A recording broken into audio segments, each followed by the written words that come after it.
जनता express आज पहुंची है पर्सनालिटी डिसऑर्डर्स के स्टेशन पे। और इस स्टेशन पे डीएसएम के अंदर जो 10 पर्सनालिटी डिसऑर्डर्स का वर्णन है, उसको हम एक आम आदमी की भाषा में समझने की कोशिश करेंगे। हर पर्सनालिटी डिसऑर्डर के बारे में एक टेक्निकल वीडियो पहले बनाया था, जो सीरीज है साइकोएनालिसिस एंड डीएसएम-5। जिसको टेक्निकली इंटरेस्ट हो इस एरिया में, जो खुद साइकेट्रिस्ट या थेरेपिस्ट है, उन लोगों के लिए जो डिस्कशन है वो उस सीरीज के अंदर है, साइकोएनालिसिस एंड डीएसएम-5। उसमें हर पर्सनालिटी डिसऑर्डर के ऊपर एक टेक्निकल डिस्कशन है। डीएसएम में 10 पर्सनालिटी डिसऑर्डर्स का वर्णन है, और एक एक करके हम सामान्य भाषा में समझने की कोशिश करेंगे कि जिसकी पर्सनालिटी के अंदर ये 10 में से कोई भी डिसऑर्डर रहता है, या डिसऑर्डर के लिए क्वालिफाई न भी करे, तो भी एक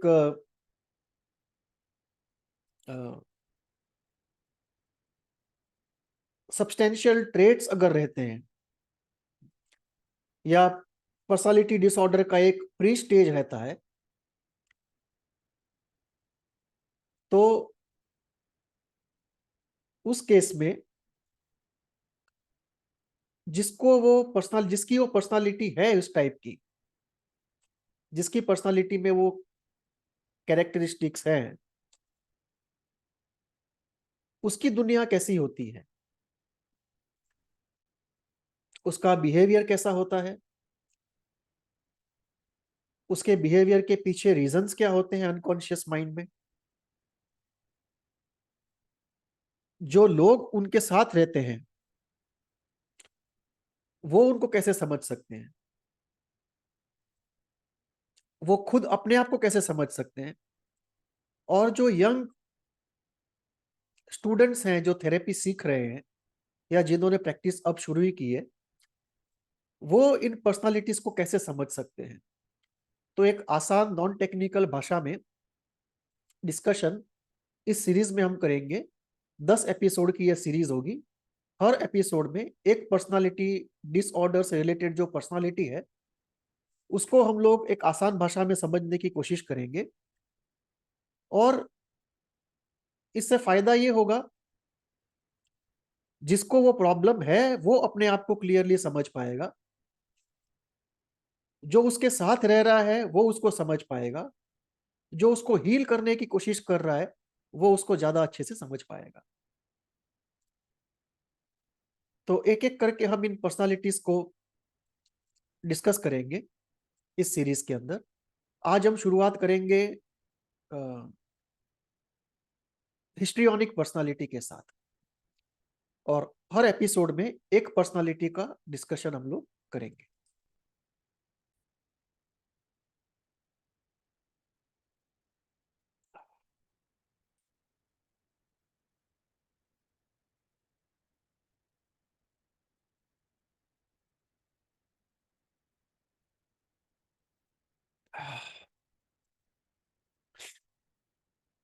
हिस्ट्रियोनिक पर्सनालिटी का नॉर्मल मीनिंग होता है कि जो हाइपर एक्सप्रेसिव है, जो नॉर्मल कन्वेंशंस जो होते हैं डूज एंड डोंट्स के बिहेवियर को लेके और सेल्फ एक्सप्रेशन को लेके, उसको ट्रांसग्रेस करके एक बिहेवियर एग्जिबिट करता है, जिसकी 3 कैरेक्टरिस्टिक्स बताई जाती है। एक, वो ड्रामेटिक होता है, ऐसा ड्रामेटिक कि जिससे एक अनसेटलिंग या शॉक की फीलिंग आए, जो देख रहा है उसकी अटेंशन जाए उसकी तरफ, और ओवरऑल बिहेवियर ड्रामेटिक लगे। जैसे भाषा ऐसी हो सकती है जो थिएटर में यूज की जाती है, लिटरेचर में यूज की जाती है। तो एक ड्रामेटिक लैंग्वेज का यूज ये पर्सनालिटी में हमको दिखाई देता है कि पर्सनालिटी ड्रामेटिक होती है, और ड्रामेटिक का एक एलिमेंट है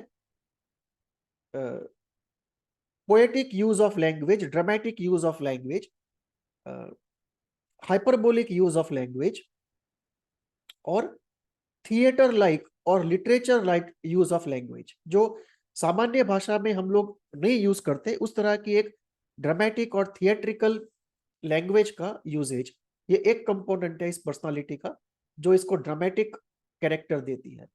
तो हिस्ट्रियोनिक का जो पहला कैरेक्टरिस्टिक बताया जाता है कि ये पर्सनालिटी बहुत ही ड्रामेटिक है। वो लोग कुछ ना कुछ ड्रामेटिक करते रहते हैं, आइदर भाषा के प्रयोग में या एक्शन से, कि ऐसा कुछ करेंगे जो नॉर्मली एक आदमी करने से शर्माएगा, हिचकेगा, या जो कन्वेंशन में आता नहीं है। दूसरा है with relation to the cosmetic outlook, the adornment, कि अजीब तरह के कपड़े पहनना, या जैसे आपने देखा होगा आपके क्लास में कोई होगा, अगर 50 का क्लास है तो एक आदमी ऐसा होगा जो हरे कलर के बाल करवा लेगा, अजीब तरह के बाल कटवाएगा, ईयर रिंग्स पहनेगा, गुलाबी कलर का पैंट और हरे कलर का शर्ट पहन के आएगा, जो सब काउंटर कन्वेंशन है। बाकी 50 के क्लास में कोई ऐसा नहीं करेगा। तो ये जो है ये ड्रामेटिक बिहेवियर है। सो जो ड्रामेटिक नेचर है पर्सनालिटी का, वो बिहेवियर में आ सकता है, लैंग्वेज में आ सकता है, या एक्शंस में आ सकता है। कि ओपनली सोसाइटी के सामने लेट अस से फेस्टिवल चल रहा है, और फेस्टिवल के सेलिब्रेशन में ये पर्सनालिटी ऐसा कुछ कर दे जो कोई और नहीं कर रहा है, और बाकी सब लोग उसको या तो शाइनेस से नहीं कर रहे हैं या टैबू मान रहे हैं। तो ये होता है ड्रामेटिक नेचर। सो हिस्ट्रियोनिक पर्सनालिटी का पहला जो कैरेक्टरिस्टिक है वो है ड्रामेटिक नेचर। दूसरा होता है, और हाँ, ड्रामेटिक नेचर का जो पर्पस है वो है attention seeking. So attention seeking and standing out from the crowd, being special. तो ये पहला एलिमेंट है हिस्ट्रियोनिक पर्सनालिटी का, ड्रामेटिक एलिमेंट। दूसरा है सिडक्टिव एलिमेंट, कि ये पर्सनालिटी जिसके अंदर है या जिसके अंदर ट्रेड्स बहुत स्ट्रांग है, they will always try to seduce you और सिड्यूस समबडी, एंड ये साइकिल चलेगी। ऐसा नहीं है कि एक बार सिड्यूस कर लिया किसी को और रिलेशनशिप शुरू हो गई तो एक स्टेबल सिचुएशन आ गई, वो स्टेबल सिचुएशन नहीं आएगी। एक के बाद एक साइकिल्स चलेगी। किसी व्यक्ति को देखेंगे जो अट्रैक्टिव है या किसी भी तरह से ऑब्जेक्ट ऑफ डिजायर है, उसको सिड्यूस करेंगे, रिलेशनशिप चलेगी, थोड़ी देर के बाद उनको छोड़ देंगे या चालू रिलेशनशिप में किसी और को सिड्यूस करेंगे, और ये साइकिल चलती जाएगी।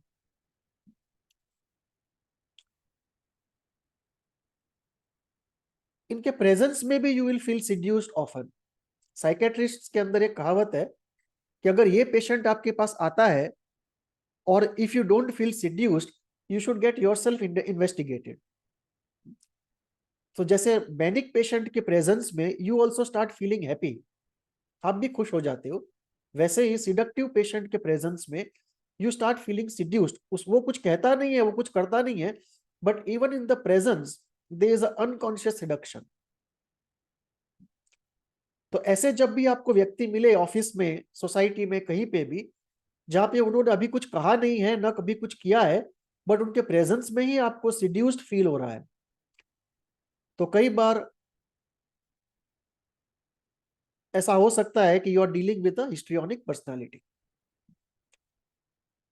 हर आदमी जिसके अंदर हिस्ट्रियोनिक पर्सनालिटी है या ट्रेड्स है, नेसेसरीली वो डीएसएम के डिसऑर्डर के क्राइटेरिया को क्वालिफाई करे, जरूरी नहीं है।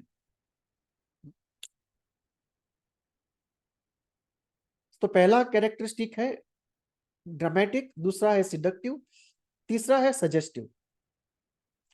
ये पर्सनालिटी जिनके अंदर है वो चाइल्ड की तरह बहुत ही सिंपल हार्टेड होते हैं और बहुत ही सजेस्टिव होते हैं।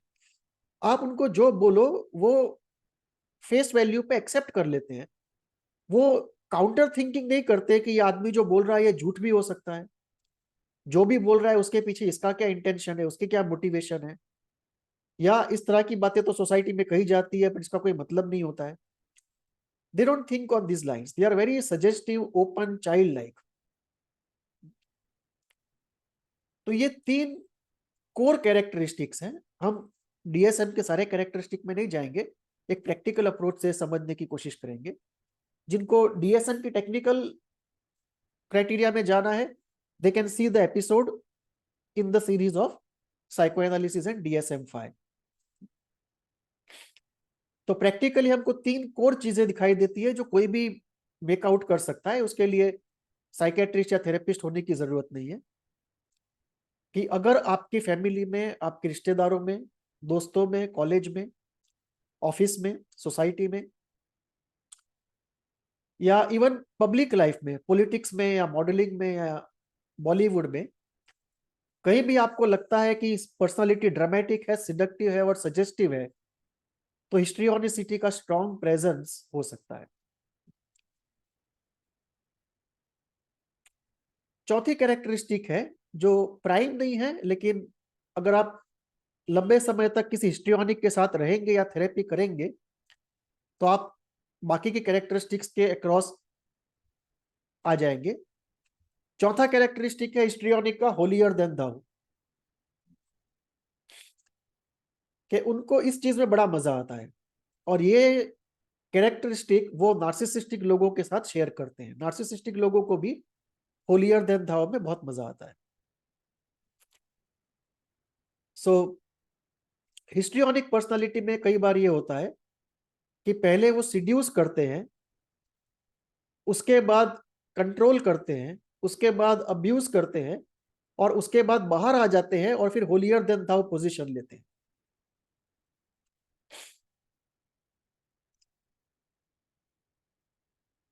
हिस्ट्रियोनिक पर्सनालिटी अटेंशन के लिए बहुत ही ईगर है। और क्यों ऐसा है वो हम बाद में देखेंगे कि इसके कॉजेस क्या है, क्यों हिस्ट्रियोनिक पर्सनालिटी डेवलप होती है, वो हम बाद में देखेंगे। अभी हम सिर्फ ये देख रहे हैं कि इसके एवरीडे मैनिफेस्टेशंस क्या है। तो हिस्ट्रियोनिक पर्सनालिटी अटेंशन के लिए बहुत ही ईगर है। 3 ए, अटेंशन, एक्सेप्टेंस और एडमिरेशन, ये तीनों के लिए देरे उनके अंदर बहुत ही स्ट्रॉन्ग डेप्रीवेशन और डिजायर होती है।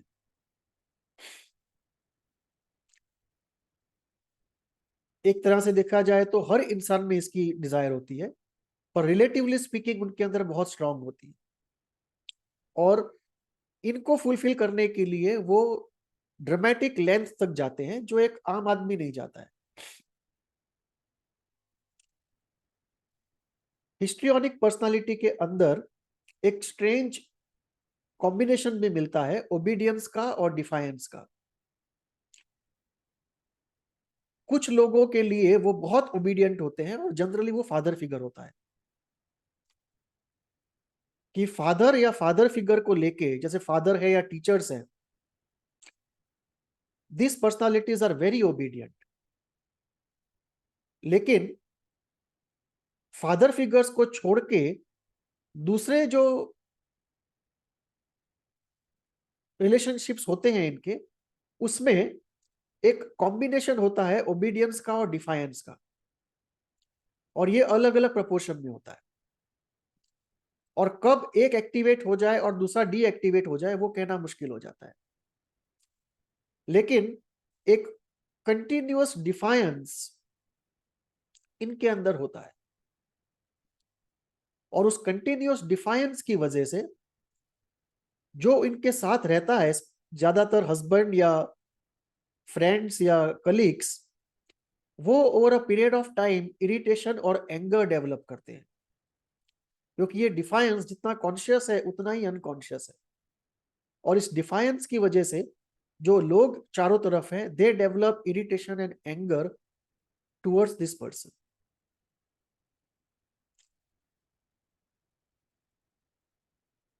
हिस्ट्रियोनिक पर्सनालिटी के साथ ज्यादातर एक सॉफ्ट बाइपोलरिटी भी होती है, जो डायग्नोस्टिक क्राइटेरिया तो फुलफिल नहीं करेगी, लेकिन एक सॉफ्ट फॉर्म में होता है. You can call it cyclothymia और you can call it pre cyclothymia. तो एक सॉफ्ट बाइपोलरिटी ज्यादातर इस पर्सनालिटी के साथ जाती है, और उसका जो मैनिक पार्ट है, जो मैनिक डिफेंस का आउटपुट है, आउटकम है बिहेवियर में, वो सॉफ्ट बाइपोलरिटी की वजह से जब मैनिक पार्ट एक्टिवेट होता है, और वो ज्यादातर एक्टिवेटेड रहता है ऑन अ रेगुलर बेसिस, तब वो लोग जो करते हैं उससे उनके साथ रहने वाले, उनके पेरेंट्स, उनके फैमिली मेंबर्स, वो शर्म महसूस करते हैं, और they develop a sense of social shame, irritation and anger, और उससे वो उनको कहने लगते हैं कि ये तो पागल है. तो जो मैनिक फेज है उनका, तो उनके साथ रहने वाले जो उनको पागल कहते हैं कि ये पागल औरत है, ये पागल आदमी है, ये पागल बुढ़ा है, या ये पागल बच्चा है, इस तरह के जो कलोकियल टर्म्स यूज होते हैं, उसका रीजन ये होता है कि वो लोग एक कॉम्बिनेशन देखते हैं.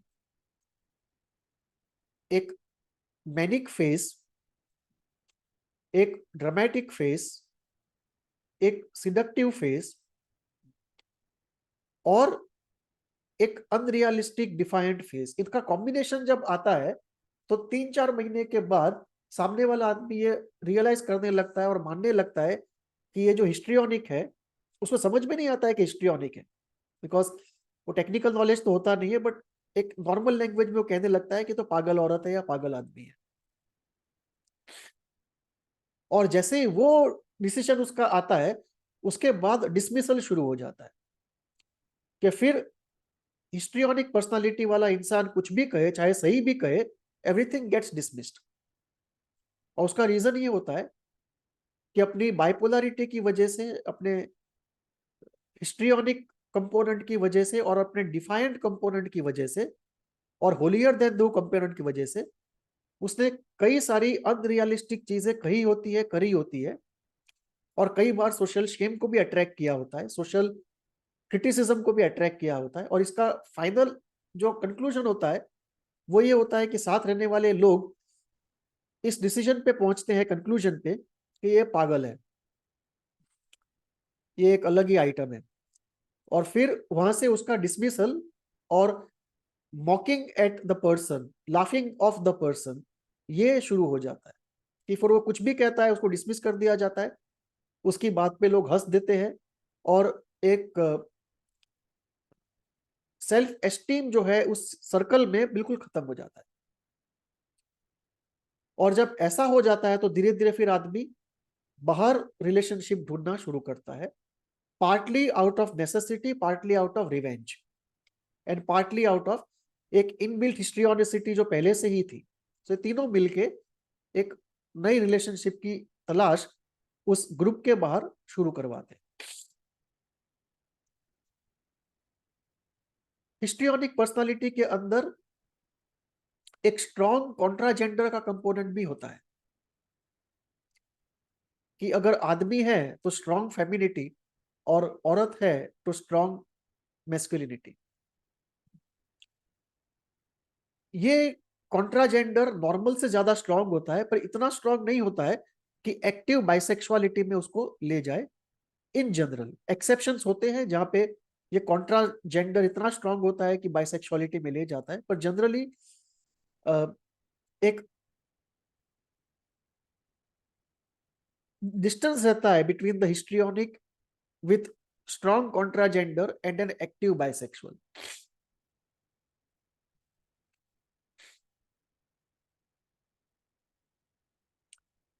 हिस्ट्रियोनिक में एक स्ट्रॉन्ग प्लेजर ऑफ ट्रांसग्रेशन होता है. तो प्लेजर ऑफ ट्रांसग्रेशन की वजह से जो हर टैबू को तोड़ के आता है, उसकी वजह से भी कई बार हिस्ट्रियोनिक एक एडवेंचर ऑफ बाइसेक्सुअलिटी में जा सकता है, even if he is not compulsively a bisexual.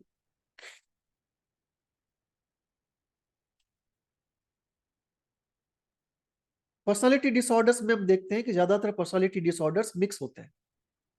एक प्राइमरी होता है और पीछे छुपा हुआ सेकेंडरी होता है, और कई बार तीन पीछे, दो या तीन पीछे सेकेंडरी लेवल पे छुपे हुए होते हैं। जैसे थेरेपी में आप डीप जाते हो और थेरेपी लॉन्ग टर्म चलती है, तो वो कंपोनेंट्स क्लियरली दिखाई देते हैं, समझ में आते हैं। ये मिक्स पर्सनालिटी डिसऑर्डर के एंगल से जब हम देखते हैं, तो हिस्ट्रियोनिक के साथ जो मोस्ट कॉमन सेकेंडरी डिसऑर्डर दिखाई देता है वो है नार्सिसिज्म। कि नार्सिसिज्म और हिस्ट्रियोनिसिटी ज्यादातर साथ में मिलते हैं, कि फ्रंट में हिस्ट्रियोनिसिटी है और बैक में एक साइलेंट नार्सिसिज्म है। जैसे डिपेंडेंस में भी कई बार दिखाई देता है कि फ्रंट में डिपेंडेंस है और पीछे छुपा हुआ सेकेंडरी नार्सिसिज्म है। और ये जो कंपोनेंट है, ये जो कॉम्बिनेशन जो है नार्सिसिज्म और हिस्ट्रियोनिसिटी, ये परफॉर्मिंग आर्ट्स में बहुत कॉमन है।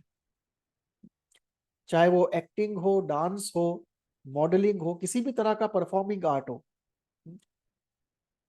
ज्यादातर परफॉर्मिंग आर्ट में, स्पेशली मॉडलिंग में, एक्टिंग में और जर्नलिज्म के कुछ एरियाज में, थिएटर में, ये कॉमन एलिमेंट होता है नार्सिसिज्म और हिस्ट्रियोनिक का कॉम्बिनेशन। और थेरेपी में जब हम लंबे समय तक देखते हैं, तो सबसे ज्यादा जो कॉमन मिक्स फॉर्म मिलता है हिस्ट्रियोनिसिटी का, वो है हिस्ट्रियोनिसिटी प्लस नार्सिसिज्म प्लस बाइपोलैरिटी। ये सबसे कॉमन मिक्स फॉर्म हमको मिलता है, जहाँ पे फ्रंट में हिस्ट्रियोनिसिटी हो एज द प्राइमरी डिसऑर्डर, और पीछे नार्सिसिज्म, और पीछे बाइपोलैरिटी, और बाइपोलैरिटी के पीछे नार्सिसिज्म। और कई बार इसके साथ साथ डिपेंडेंस भी आता है, जो एक रियल मिक्स डिसऑर्डर कह सकते हैं।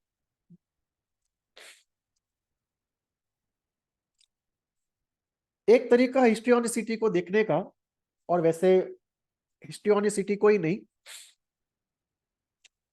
ज्यादातर पर्सनालिटी डिसऑर्डर्स को देखने का एक तरीका जो है वो है कि ये सब सेल्फ एस्टीम स्टेबिलाईजेशन के प्रॉब्लम्स हैं।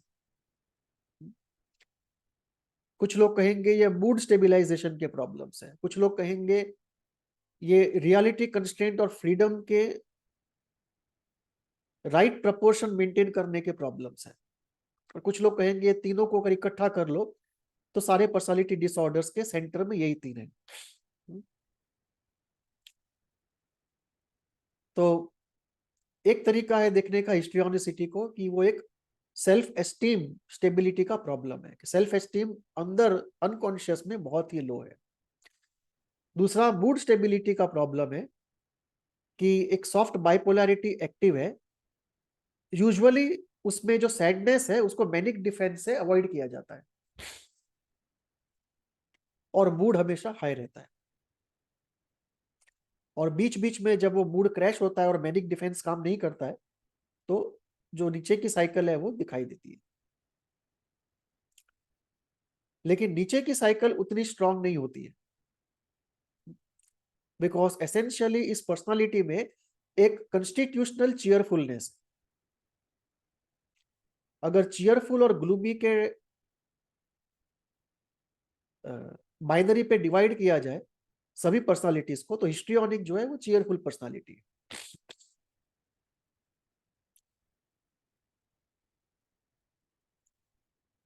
मैनिक डिफेंस हमेशा इसमें एक्टिव रहता है, by and large most of the time manic defence is active. And obviously manic defence active है क्योंकि आप सैडनेस से भागना चाहते हो।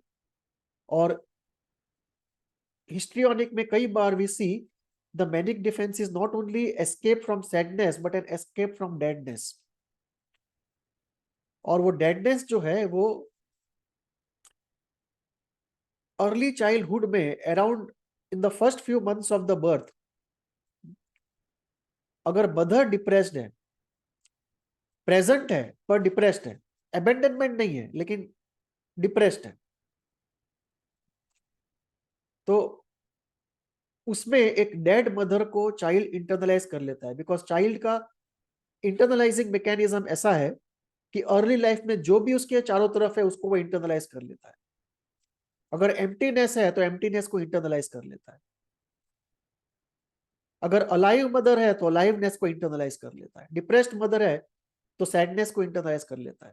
और एक मदर जो बहुत ही ज्यादा डिप्रेस्ड है और उसका जो डिप्रेशन है वो एंगर ड्रिवन नहीं है लेकिन सैडनेस ड्रिवन है, उस केस में एक डेड मदर को इंटरनलाइज कर लेता है। लेकिन क्योंकि कॉन्स्टिट्यूशन चीयरफुल है तो वो डेड मदर को जो इंटरनलाइज किया है वो ओवरवेल्म नहीं कर पाता है पर्सनालिटी को और उसके सामने मैनिक डिफेंस ऑपरेशन में आ जाता है। और मैनिक डिफेंस की वजह से वो जो इनर सैडनेस और डेडनेस का इंटरनलाइजेशन है उसको कॉन्स्टेंटली अवॉइड किया जाता है।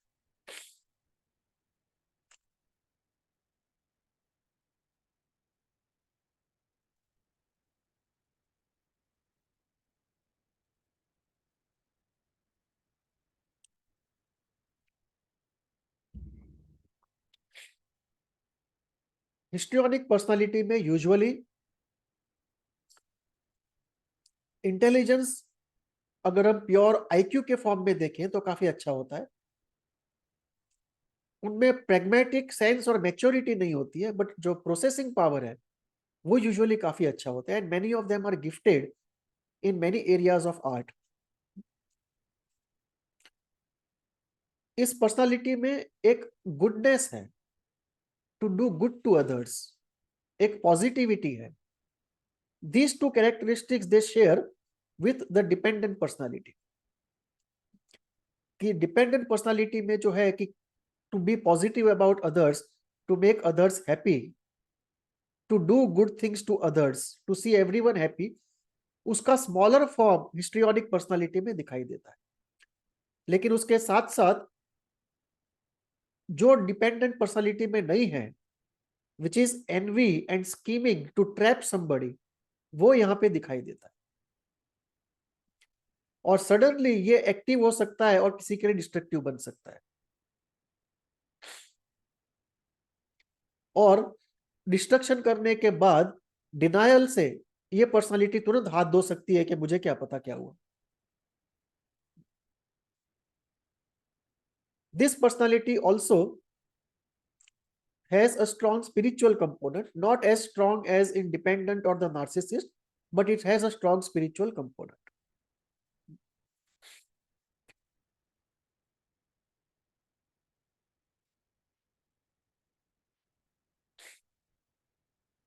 कार्ल युंग ने एक पर्सनालिटी की बात कही थी, personality one and personality two. Personality one जो रियलिस्टिकली इस वर्ल्ड से डील कर रही है, और पर्सनालिटी टू जो हर इंडिविजुअल का एक अंदर का हिस्सा है, where the individual finds himself close to nature, god, mythology and soul. तो अगर युंग के उस पर्सनालिटी वन और टू को लिया जाए तो हिस्ट्रियोनिक पर्सनालिटी में जो पर्सनालिटी टू है, that part of the personality which is very close to nature, soul, god and mythology, वो काफी स्ट्रांग होता है। In a sense they are in touch with a deeper part of themselves more than other personality disorders. उनको esoteric में भी interest होता है। जो मिस्टिकल पार्ट है, स्पिरिचुअल पार्ट है लाइफ का, उस एसोटेरिक एरिया में इनको बहुत इंटरेस्ट होता है। और बिकॉज ये लोग ज्यादा सजेस्टिबल होते हैं और कन्वेंशन ब्रेक करना इनके लिए नेचुरल है, तो ये लोग ज्यादा सोचते नहीं है without going before going into something which can be strange and mystical. तो जो जितना ज्यादा स्ट्रेंज पार्ट है मिस्टिसिज्म का, उतने वहां पे हिस्ट्रियोनिक पर्सनालिटी वाले ज्यादा मिलेंगे। डिपेंडेंट वाले भी मिलेंगे जो उस ओमनीपोटेंट गुरु की वजह से आए हैं, पर उस डायनामिक को निकाल दिया जाए तो हिस्ट्रियोनिक काफी मिलेंगे।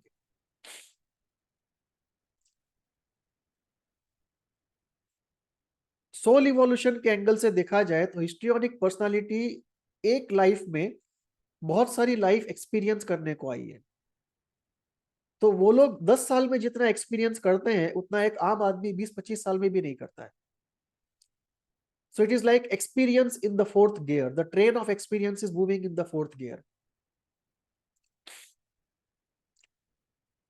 जो variety is the spice of life है, उसको वो फुल्ली एंजॉय करते हैं। और रिलेशनशिप्स के टर्म्स में वो लोग एक लाइफ में जितने एक्सपीरियंस करते हैं उतने आम आदमी 3-4 लाइफ में भी नहीं कर पाएगा।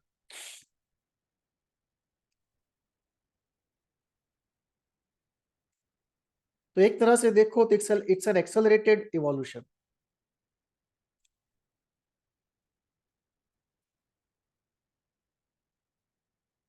हिस्ट्रियोनिसिटी के साथ कई बार मैसोचिज्म साथ में जाता है कि एक हिडन मैसोचिज्म होता है जिसकी वजह से जो एक्सप्लॉइटेटिव लोग हैं उनसे ये अलग नहीं हो पाते। कि एक तरफ तो वो variety is the spice of life में एक से दूसरे में जंप करते रहते हैं, लेकिन साइड में कोई एक या दो कांस्टेंट लोग होते हैं जिनके साथ इनका ऑन एंड ऑफ लगा रहता है और वहां वो लोग एक्सप्लॉइट होते रहते हैं, हर्ट होते रहते हैं। और उसमें कई वजह होती है। एक वजह मैसोचिज्म की भी होती है और दूसरी वजह रिवेंज फ्रॉम द पेरेंट की भी होती है कि पेरेंट्स को लेके जो रेज है उसको वो सेल्फ डिस्ट्रक्शन के थ्रू एक्सप्रेस करते हैं and they destroy themselves to hurt the parents so that they can take revenge from the parents who have hurt them very deeply in early childhood. तो ये जो self suffering और self destruction का जो component है उसमें masochism भी है, रिवेंज भी है और एक नार्सिसिस्टिक मैनिक मूवमेंट भी है ऑफ बीइंग स्पेशल और हिस्टोरिक कंपोनेंट भी है of attracting attention and affection. So उनका सेल्फ डिस्ट्रक्शन जो है वो मल्टीफैक्टोरल है, उसमें एक कंपोनेंट जो है वो मैसोचिज्म का है। Because they are simple hearted like a child, they are very open to manipulation और till they age reach the age of 35 और 40 दे आर मैनिपुलेटेड। जो भी थोड़ा भी कनिंग है और वो देख लेता है कि इसको मैनिपुलेट किया जा सकता है, पहले तो आदमी को विश्वास ही नहीं होता है कि इतना सिंपल कोई हो सकता है, इतना सजेस्टिबल कोई हो सकता है। लेकिन जब पता चल जाता है कि ये आदमी प्रिटेंड नहीं कर रहा है लेकिन सही में ये तो सिंपल और सजेस्टिबल है, तो फिर किसी भी आदमी को एक्सप्लॉइट करने का दिल करता है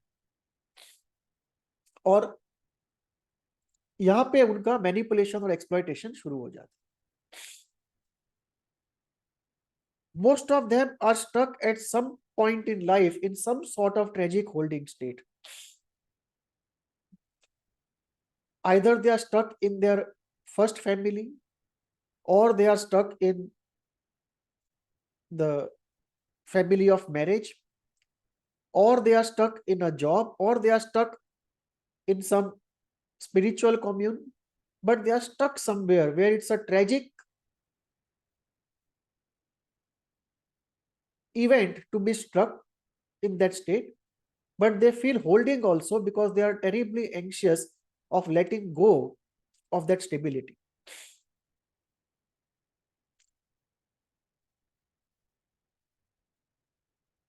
हिस्ट्रियोनिक्स क्योंकि वो बहुत सारी रिलेशनशिप्स में से निकलते हैं, उनकी लाइफ स्टोरी में, उनकी ऑटोबायोग्राफी में बहुत सारे फेल्ड रिलेशनशिप्स होते हैं और हर रिलेशनशिप्स के मल्टीपल ट्रॉमा होते हैं।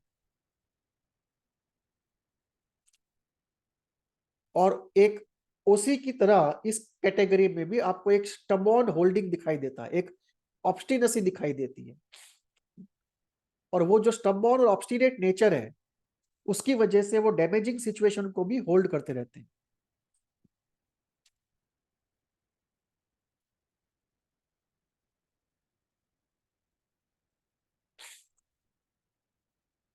क्योंकि दे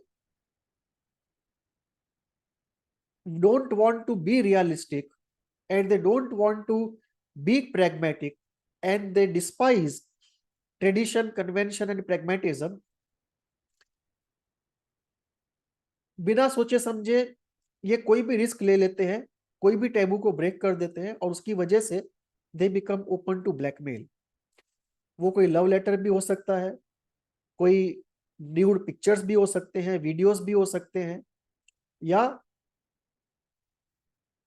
कुछ और हो सकता है जो इन्होंने टैबू ब्रेक करने का जो थ्रिल है, डिफायंस का जो थ्रिल है, सजेस्टिबिलिटी का जो इफेक्ट है, सबमिसिवनेस का जो इफेक्ट है, वो सब की वजह से इन्होंने ऐसा कुछ कर दिया है जिसकी वजह से ये ब्लैकमेल हो सकते हैं. So many of the people with histrionic personalities do meet somebody who is very manipulative and in the blackmailing mode. Most of the histrionic personalities over a period of time, usually post 35, develop some psychosomatic sickness. Blood pressure हो, diabetes हो, low BP हो, constantly high heart beat हो, कोई ना कोई psychosomatic sickness, vertigo हो. By and large after 35 you will see some psychosomatic sickness in a large group of those with histrionic characteristics. और obviously उसका रीजन है कि जो योग की भाषा में कहें तो जो आधार है, जो शरीर है, वो बहुत वीक होता है और इमोशंस बहुत स्ट्रांग होते हैं. आयुर्वेद की भाषा में अर्थ एलिमेंट जो है वो बहुत ही वीक है, पृथ्वी एलिमेंट, और जो वायु एलिमेंट है वो बहुत ज्यादा स्ट्रांग है.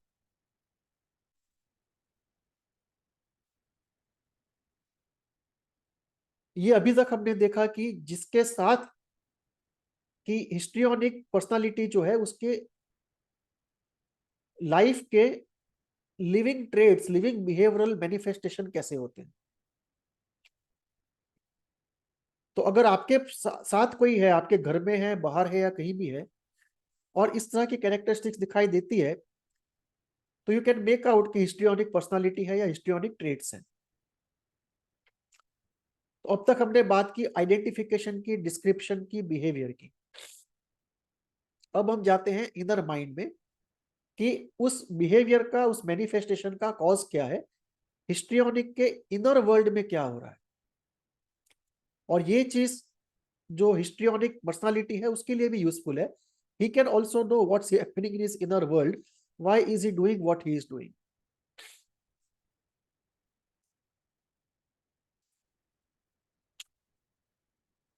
हिस्ट्रियोनिक पर्सनालिटी में, like in case of most personality disorders,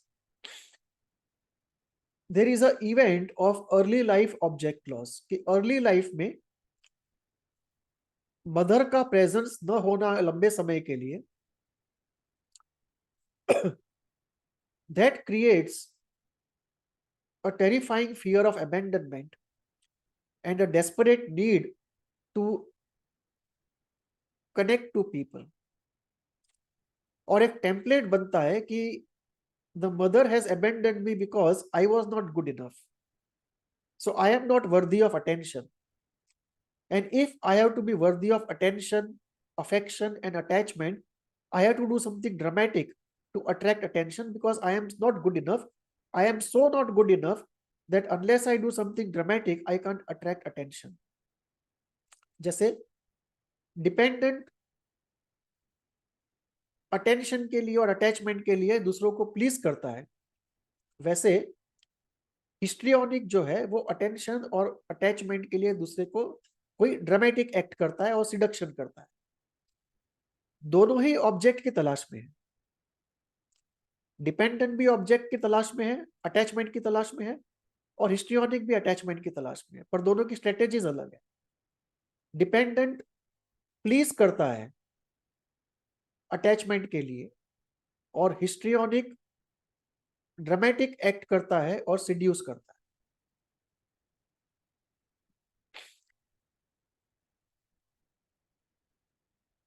histrionic के इनर वर्ल्ड में जो कॉजालिटी है कि क्यों हिस्ट्रियोनिक ट्रेट्स डेवलप हुए हैं, उसका एक रीजन है अर्ली लाइफ का ऑब्जेक्ट लॉस. उसके बाद आता है इडिपल एंटेंगलमेंट. वो भी यूजुअली रिजॉल्व नहीं होता है, और वो जो मल्टीपल रिलेशनशिप्स होती हैं उसमें कई बार वो प्ले आउट होता है, और प्ले आउट न भी हो तो भी एक इनर वर्ल्ड में डिजायर के लेवल पे तलाश हमेशा रहती है for a Oedipal object or an ideal Oedipal object.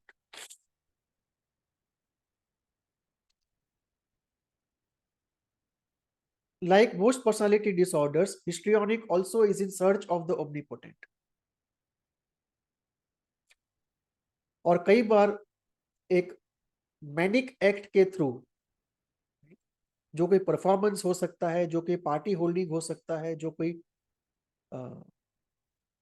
Donation हो सकता है, कोई ओमनीपोटेंट एक्ट जो कि सोशली ओमनीपोटेंट्स की तरफ ले जाने वाला एक्ट हो, उसके थ्रू हिस्ट्रियोनिक ओमनीपोटेंस को सर्च करता है.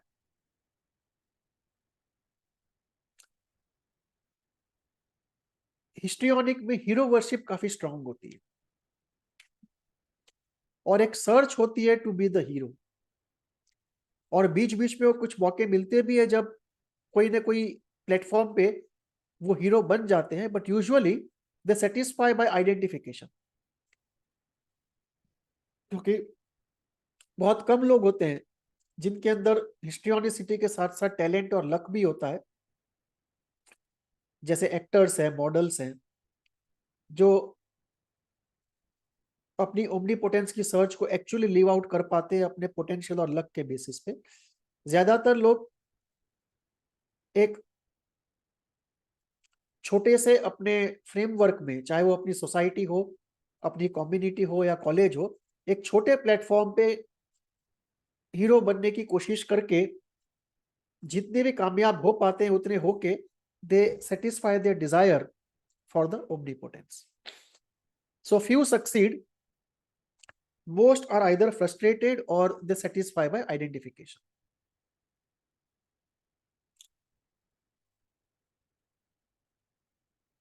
Therapy में we see very clearly कि deep seated feelings of anger, sadness, guilt, shame, envy, इसका एक inferiority, इसका complete denial होता है. और धीरे धीरे थेरेपी जैसे आगे बढ़ती है, acceptance और integration उसका होने लगता है. So there is a very strong avoidance of deep seated feelings, and this is common to all personality disorders.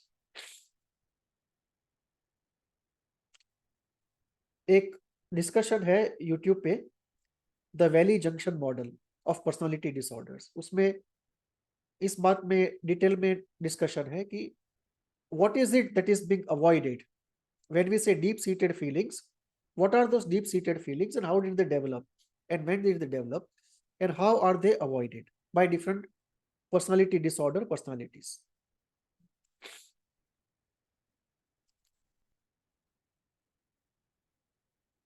Histrionic personality में you will always find कि there is huge rationalization of masochism, suffering, and simultaneously there is a denial of the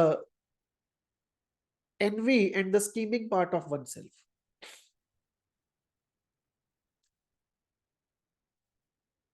There is always a search for the sensitive, positive, kind, loving, and spiritual person, either in the form of a guru or a lover or a friend. But given the histrionicity, whatever be the starting of the relationship, ultimately seduction and sexuality will seep into it unless the other person is aware about it and controls himself and maintains the framework, the psychoanalytic frame.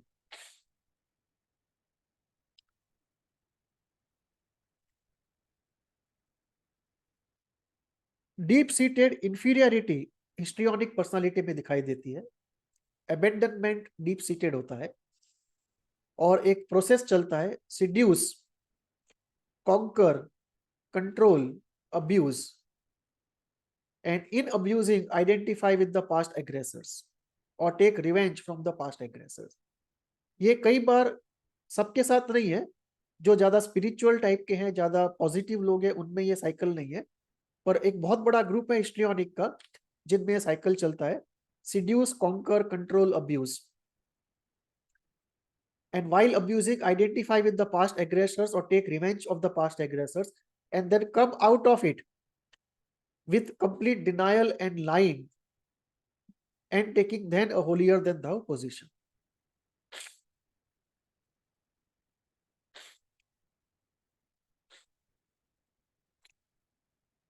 तो पहले हमने देखा कि histrionic personality का manifestation क्या है real life में। फिर हमने देखा कि हिस्ट्रियोनिक पर्सनालिटी का जो भी मैनिफेस्टेशन है, जो भी कैरेक्टरिस्टिक्स है, वो क्यों डेवलप हुई है, उसका साइकोलॉजिकल इनर वर्ल्ड में कॉज क्या है। और अब हम एक प्रैक्टिकल चीज को देखते हैं कि अगर आपकी लाइफ में कोई हिस्ट्रियोनिक पर्सनालिटी है तो आप क्या कर सकते हैं practically. What is the way out? How do you manage your life if you have a histrionic around you in your life? पहला है जान बचा के भागो,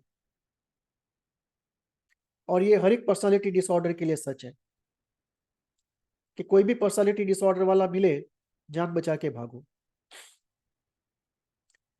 दूसरा है इन्वॉल्व मत हो, यूज द स्ट्रेटेजी fuckandfly.com।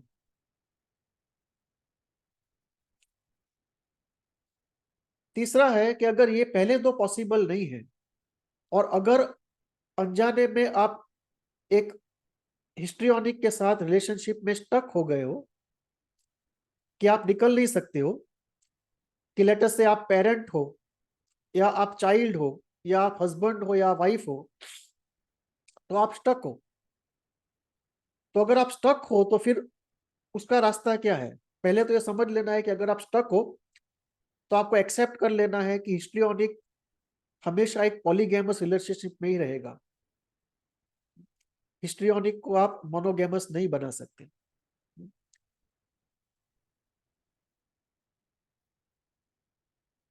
आप कुछ भी कर लो, आप नींबू में से मैंगो जूस नहीं निकाल सकते।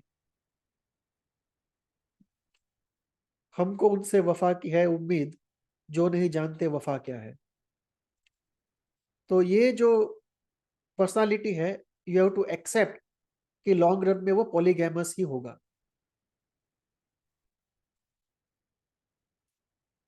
आपको ये भी एक्सेप्ट कर लेना है कि ये पर्सनालिटी जो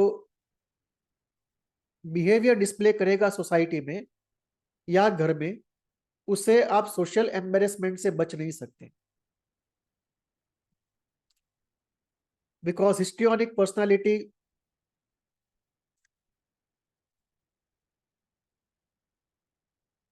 कुछ पॉलीगैमस करेगा, कुछ मैनिक करेगा, कुछ टैबू ब्रेकिंग करेगा, कुछ होलियर देन धाव करेगा, कुछ अनरियलिस्टिक करेगा, कुछ चाइल्ड लाइक करेगा, कुछ सजेस्टिबिलिटी की वजह से करेगा,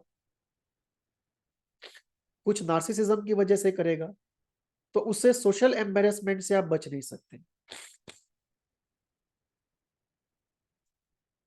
ये जो पर्सनालिटी है उसकी गुडनेस मिसयूज होगी, आज नहीं तो कल। सो जैसे मैनिक के हाथ में आप पैसे नहीं देते कि उसके खर्चे खर्चे पे आप कंट्रोल करते हो, कि या तो उसके कार्ड का ओटीपी आपके पास होता है या कार्ड के ऊपर लिमिट्स रख दी जाती है, या उनके साथ उनका जो असिस्टेंट है उसके हाथ में कार्ड दिया जाता है या कैश दी जाती है। वैसे ही कुछ हद तक जो हिस्ट्रियोनिक के ऊपर कंट्रोल करना एक इनएविटेबल हो जाएगा, at least till the age of 35-40।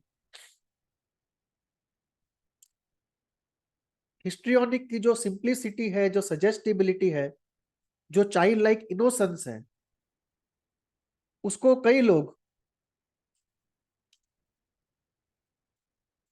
पैसे निकालने के लिए, एक्सट्रैक्ट करने के लिए यूज करेंगे। और ये भी आपको एक एक्सेप्ट कर लेना पड़ेगा कि ये है, और इसका डिफेंस कुछ करना पड़ेगा। प्रोफेशनली ये पर्सनालिटी फिल्म वर्ल्ड में, मॉडलिंग वर्ल्ड में बहुत कंपेटिबल है, और इसको पता है कि how to manipulate people, how to seduce people and climb upwards.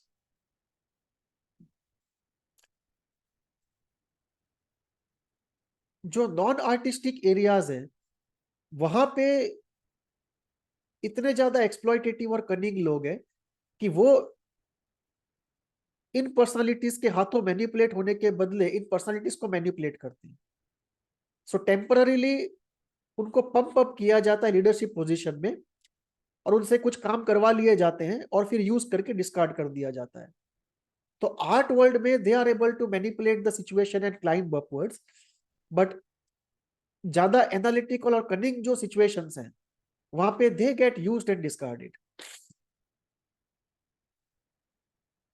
Heal करने के लिए लॉन्ग टर्म साइकोएनालिटिक साइकोथेरेपी के सिवा कोई ऑप्शन नहीं है। न शॉर्ट टर्म थेरेपीज चलती है, न ISTDP टाइप ऑफ थेरेपीज चलती है। लॉन्ग टर्म साइकोएनालिटिक साइकोथेरेपी चाहिए, और यूजुअली सेम जेंडर का थेरेपिस्ट चाहिए, अदरवाइज वहीं पे भी वो सिडक्शन शुरू हो जाएगा।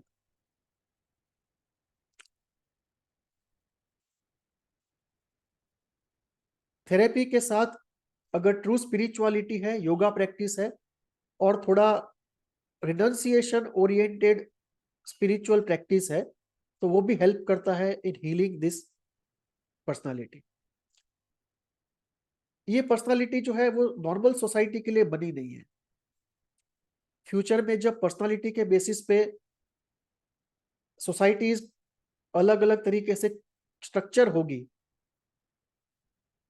कि एक ट्रेडिशनल सोसाइटी है, एक रिनंसिएशन सोसाइटी है, एक फ्री सेक्स सोसाइटी है, जब अलग अलग फॉर्मेट्स अवेलेबल होंगे सोसाइटी के, तो जो हिस्ट्रियोनिक पर्सनालिटी है, they will go to what I call the poetic society, जिसका एक एक्सप्रेशन है ओशो रजनीश के कॉम्यून। तो ये जो पर्सनालिटी है, ये ओशो कॉम्यून के क्रिएचर्स हैं, ये नॉर्मल सोसाइटी के क्रिएचर्स नहीं है, कंप्लीट मिसफिट है हमारी नॉर्मल सोसाइटी, ट्रेडिशनल सोसाइटी में। नॉर्मल तो नहीं कहना चाहिए, पर ट्रेडिशनल सोसाइटी।